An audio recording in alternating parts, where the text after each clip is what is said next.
All right, hi everybody. We are back. Yes, already with yet another 5 minute lesson. Now, I know my last video I said that I would be doing this monthly. However, I feel like some things are going to start coming in. I feel like people are going to have a lot more questions, and I need to do these things more often. So, I will be with you every week. Every Monday, I will have another 5 minute video lesson of the week. All right, so let's just dive right in. This week, we are talking about church MD tips. Now, yes, I will be speaking to primarily church MD positions, but some of these things you can take out into your other gigs, your R&B gigs, your wedding gigs, your top 40 gigs, all of that stuff. If you carry the role of an MD in a band or a group, or you wish to, take heed to these tips because they will help you. All right. For those of you who do not know what an MD is, MD stands for music director in the music world, not medical doctor, music director. Okay. And what first thing I want to demystify is that personally, I feel like the MD is not a skill position first.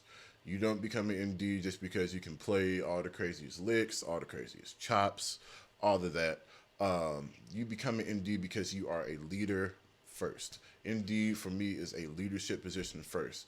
What does that mean? That means that you can have another member in the band that may know more theory than you, that may play faster than you, that may play more proficiently than you, that may do other things that you cannot do. However, you still have leadership qualities that make you a better MD than that person. That person may be a better technician on their instrument, but you are the better leader, the better MD. You fit that title better. Okay, you fit that position better. Another thing I want to demystify is that any member of the band can be the MD. It's you usually see a lot of keyboard players, which is true, but your saxophone player can be the MD, the drummer can be the MD, the bass player can be the MD. Anybody can be the MD, and it happens. Although it's mainly keyboard players, I've seen guitar players be the MD. I've seen saxophone players. I've seen drummers. It does happen. Okay, so don't think just because you don't play keys or you're not, the big guy, that you can't carry that title. It can happen.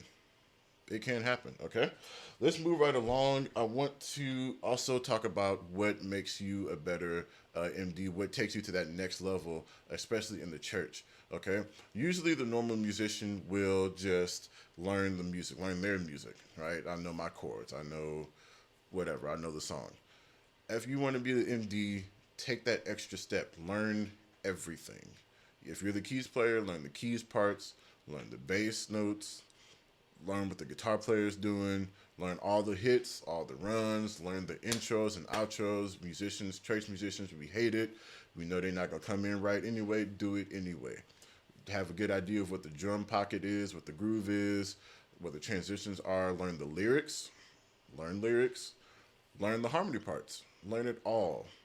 I guarantee you it's going to benefit you. Learn everything. Okay. The other thing I want to talk about is your prep time.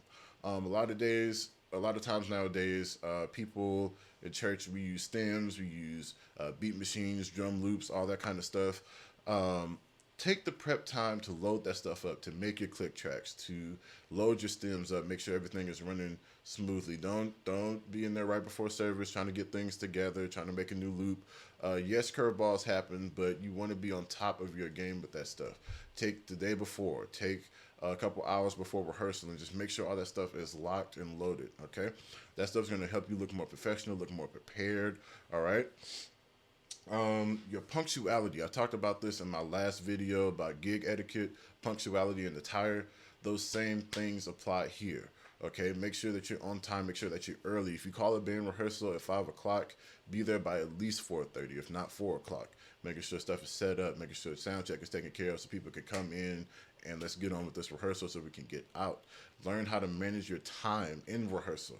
So that way, if you have a 2 hour rehearsal, you guys are walking out. If you have a 5 o'clock rehearsal, we're walking out the door at 7. We're not showing up at 5, starting the rehearsal at 5:30, and walking out at 8 o'clock. We're starting downbeat at 5, walking out at 7. Okay, manage your time. Those things help you be a great leader. Okay, and the last thing I want to talk about is having a neat workspace. In my church, Move Church STL, where I serve as the MD, no matter what I'm at the church for, if I'm there for a rehearsal, if I'm there doing some studio work, if I'm there just to pray or just to kind of just be up there helping out, setting some other stuff up, when I leave, I make sure that my space is tidy. Even if I didn't touch a keyboard, I make sure that my space is tidy, that my keyboards look uniform, that my talkback mic is in place, that my piano bench is centered, all of that to make it look almost picture perfect, okay? Those things are going to help you look more professional and help you be a better MD. Sometimes it's the things that's off the instrument that help you be a better MD, okay? And if you even want to take that to the next level and make sure the entire band area looks tidy, do it. I guarantee you won't hurt. All right. Hopefully these things help you. Hopefully you can start to adapt these things and see the change that it makes in your personal life, just making you look more professional, help you walk into that title a little more smoothly. All right. If you have any questions, if you have any comments, look at my contact info below. Message me, email me. If you have a topic that you want me to go over, comment, let me know. Email me, message me, and I guarantee you I will get to it, all right? Just subscribe to this, share it, all right? Like it, and I will see you guys next Monday.